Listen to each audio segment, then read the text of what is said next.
La primera lectura nos presenta al Mesías que se nos manifiesta en la gloria de su realeza, sobre todas las naciones y los pueblos. Escuchamos la primera lectura.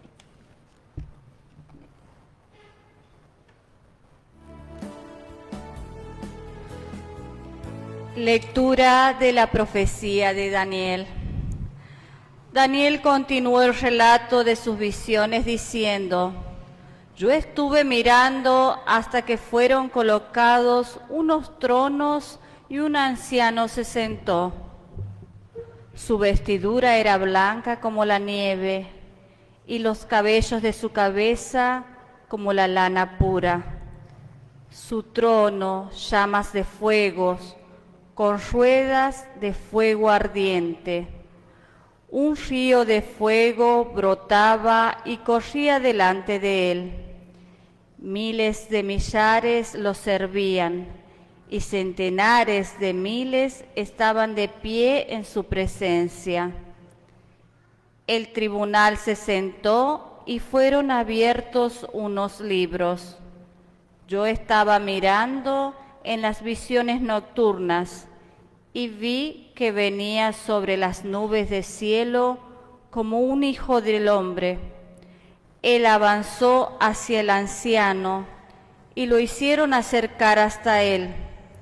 Y le fue dado el dominio, la gloria y el reino. Y lo sirvieron todos los pueblos, naciones y lenguas. Palabra de Dios. Te alabamos, Señor.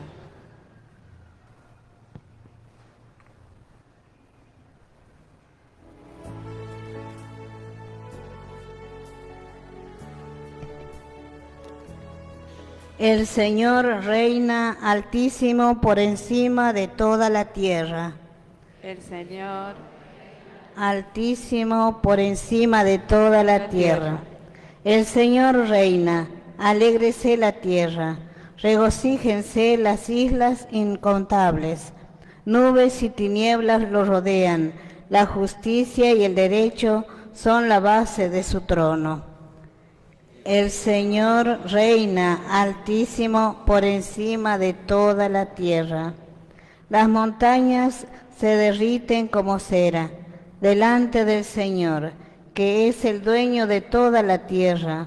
Los cielos proclaman su justicia y todos los pueblos contemplan su gloria. El Señor reina altísimo por encima de toda la tierra.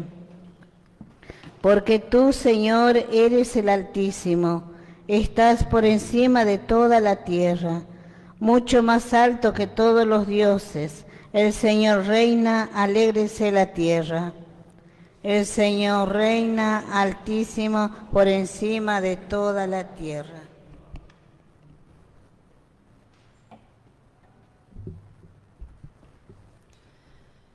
Hoy Pedro recuerda esa experiencia en la montaña sagrada. Escuchamos la segunda lectura.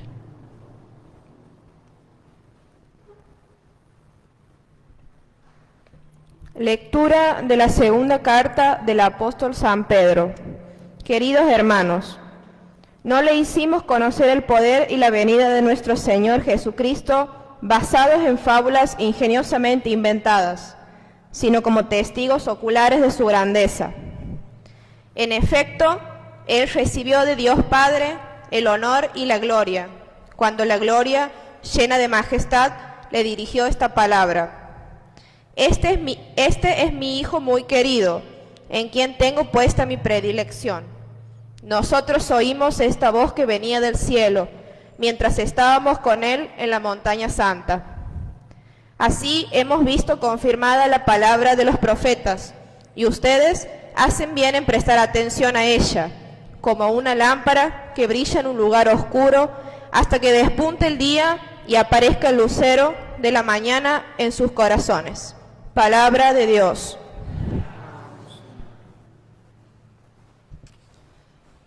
En la proclamación del Santo Evangelio vemos a Jesús en el pasaje de la Transfiguración, donde Él anticipa a sus discípulos más íntimos el desenlace victorioso de su misión de comunicar vida. Nos ponemos de pie para escuchar el Santo Evangelio.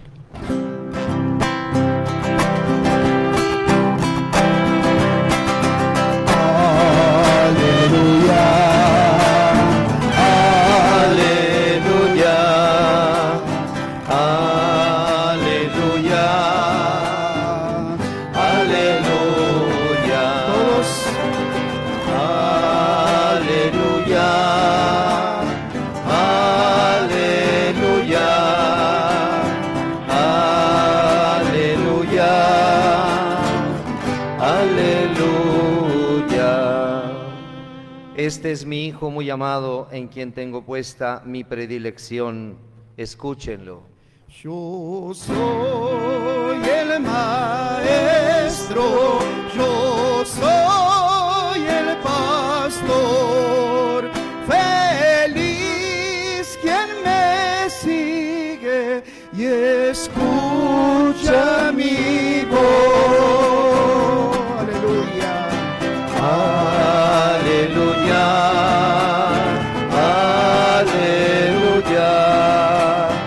Aleluya. Aleluya.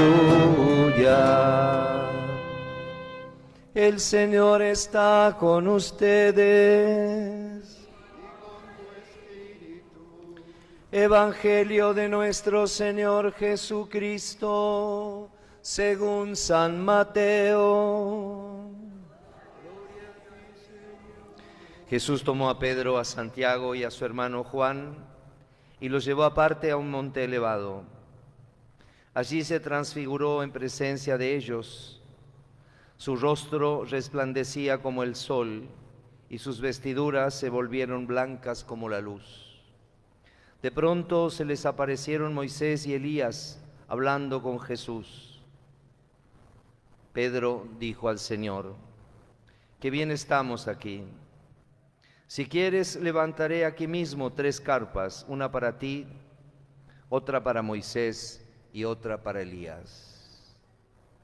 Todavía estaba hablando cuando una nube luminosa los cubrió con su sombra y se oyó una voz que decía desde la nube: este es mi Hijo muy querido, en quien tengo puesta mi predilección.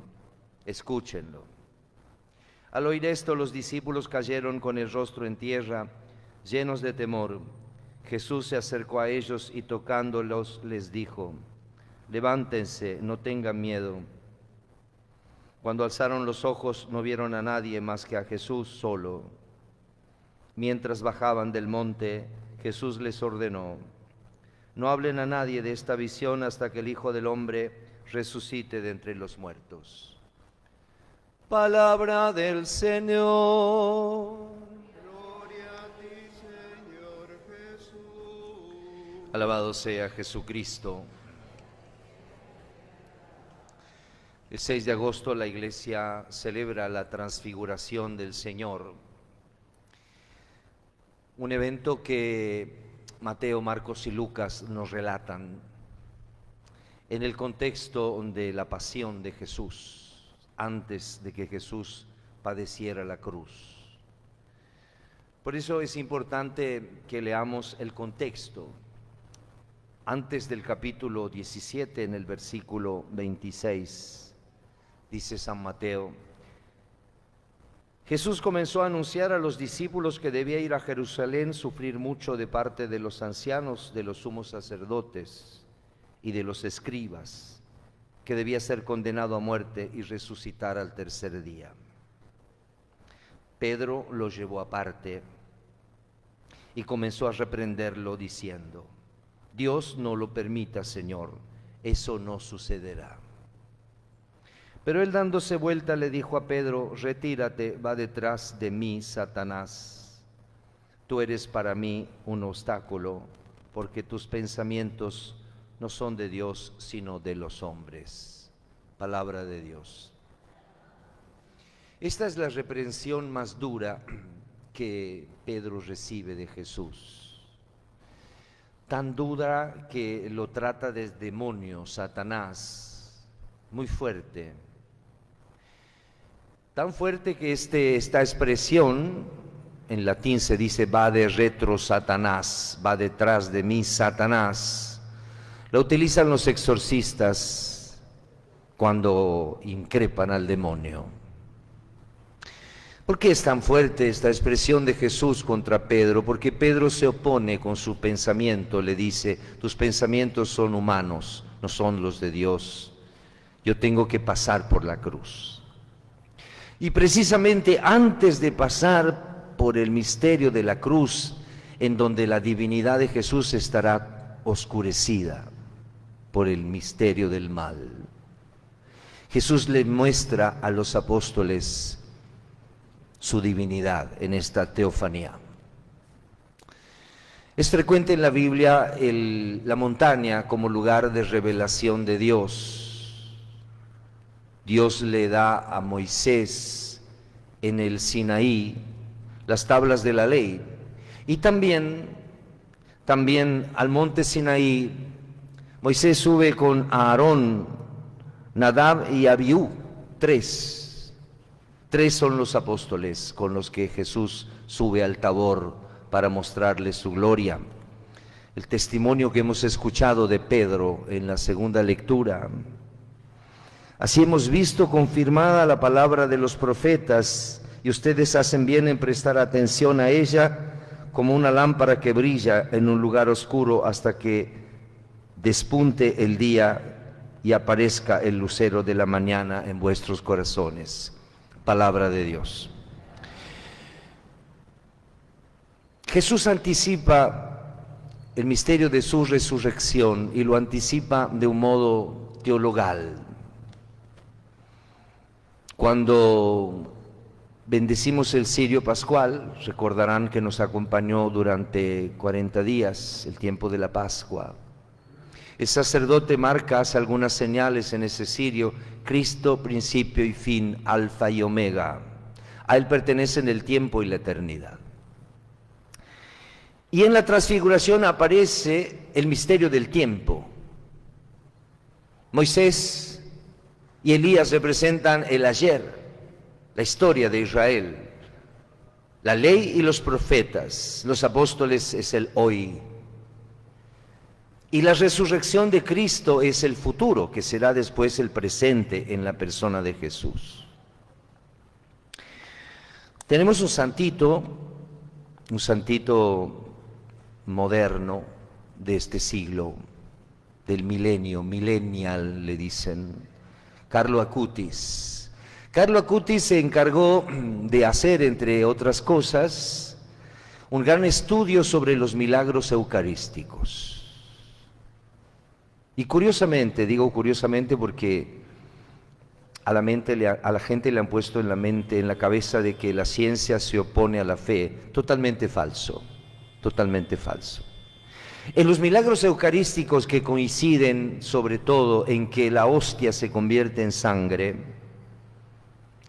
los estudios hematológicos de esa sangre han demostrado que corresponden a un hombre del grupo AB, grupo sanguíneo AB, el grupo de los judíos, y que corresponde al tejido del miocardio, y de un miocardio vivo, de un corazón vivo.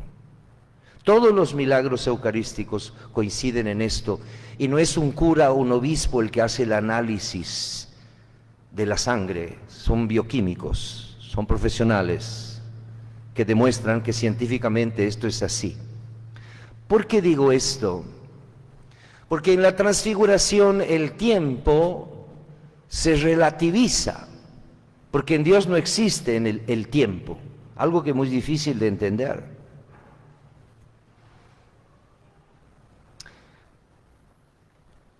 Albert Einstein, uno de los grandes científicos de la historia, trabajó mucho con la luz y fue uno de los que descubrió que una de las maneras de medir el espacio es la velocidad de la luz.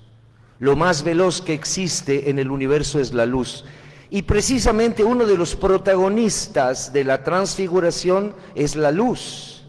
Además de Moisés, de Elías, de Pedro, de Santiago y de Juan. ¿Qué quiere decir que se transfiguró? Que la luz de la resurrección estaba presente en Jesús, como lo estuvo en la síndone, que es una prueba científica de la resurrección de Cristo. Un lienzo que tiene 2000 años, ustedes dicen 2000 años, sí, las momias egipcias que se han envuelto en lino, como la síndole de Jesús, tienen ese tiempo y son más viejas todavía. ¿Y qué es la imagen que se forma? ¿Cómo se forma la imagen del Cristo muerto en la cruz? A través de una emanación de una luz potentísima. como de 100 o de 1000 relámpagos, yo no sabría decirlo en términos físicos, pero eso lo ha comprobado la NASA con los últimos elementos de la ciencia. Los apóstoles no sabían nada de esto. Y cuando Jesús les anuncia la pasión, no lo entienden, como lo hemos escuchado en el Evangelio de recién, de ese rechazo que Pedro tiene al sufrimiento de Jesús. Y de hecho será la prueba más grande, porque será el momento en que lo van a abandonar. Ya sabemos que en el momento de la pasión, también en la montaña, también en el monte de los olivos, Pedro, Santiago y Juan están con Jesús, pero en un momento totalmente diferente, el momento de la pasión, también el momento del abandono, del sufrimiento, de la amargura. ¿Pero qué tiene que ver con nosotros esta teofanía, esta transfiguración? Tiene mucho que ver porque nosotros también hemos ido alguna vez al Tabor. Hemos estado cerca de Dios, hemos sentido consolaciones, hemos sentido la presencia del Espíritu Santo, pero también hemos vivido en nuestra vida los momentos de oscuridad, de sufrimiento, de enfermedad, de tristeza, de pena. Esta es la vida humana. San Ignacio de Loyola, el gran maestro del discernimiento espiritual, nos explica que precisamente la vida del alma, la vida del espíritu pasa por estos momentos necesarios e imprescindibles, desolación y consolación. Así crecemos, así maduramos. A golpes se hace el hombre, decía el viejo refrán, ¿no? A los golpes del cincel de la vida nos vamos formando y el sufrimiento forma parte imprescindible de la vida, como también es imprescindible para la vida de los apóstoles el Tabor, es decir, tocar la divinidad. Qué bien estamos aquí, dice Pedro. Está tan enamorado, tan fuera de sí, tan lleno del Espíritu Santo que ni se acuerda. Dice, bueno, hagamos 3 carpas, una para ti, otra para Moisés y otra para Elías. Y bueno, yo me quedo aquí en la intemperie, en punta de la montaña, no importa, estoy bien aquí. Nuestra vida está tejida de estos pequeños momentos de gloria y de otros muchos momentos de Vía Crucis. Así es para todos los hombres. Por eso pidámosle al Señor que sepamos aprovechar de los consuelos de Dios. Dios no con frecuencia nos llevará al Tabor, pero sí nos hará mostrar su pequeña presencia en los pequeños acontecimientos de la vida, pero tenemos que estar atentos. ¿Cuántas veces he citado la frase de San Agustín? Señor, tengo miedo de que pases y que no te vea. El Señor pasa a nuestro lado, a través de las circunstancias de la vida, y tenemos que aprender a tocarlo, a agarrarlo con nosotros, a no dejarlo ir, porque llegarán momentos de oscuridad. Pedro le dice, cuando Jesús sabe que uno de los apóstoles en la última cena, antes de la última cena, uno de ustedes me va a traicionar. Pedro dice, yo no te voy a traicionar jamás, Señor. Pedro, antes que el gallo cante, tú me habrás negado 3 veces. En el momento de la oscuridad, en el momento de la cruz, en el momento del sufrimiento, nos cuesta mucho encontrar a Dios, sentir la presencia de Dios. Los santos, los místicos, han vivido lo que se llama la noche oscura, la aparente ausencia de Dios. ¿Dónde estás, Señor? ¿Dónde estás? En una de las tantas hermosas escenas del Evangelio, la barca de Pedro parece que se hunde por la tempestad. Señor, Señor, Jesús está durmiendo en la popa de la barca, de esa pequeña barca de pescadores. Y uno de los apóstoles lo despierta y le dice: Señor, ¿no te importa que nos hundamos? ¿No te importa que naufraguemos? Muchas veces nuestra pequeña barca, la barca de nuestra vida, a veces la barca de la iglesia, está a punto de hundirse por la tempestad. Pidámosle al Señor que sepamos recoger en nuestro corazón el consuelo de Dios para los momentos difíciles. Que así sea.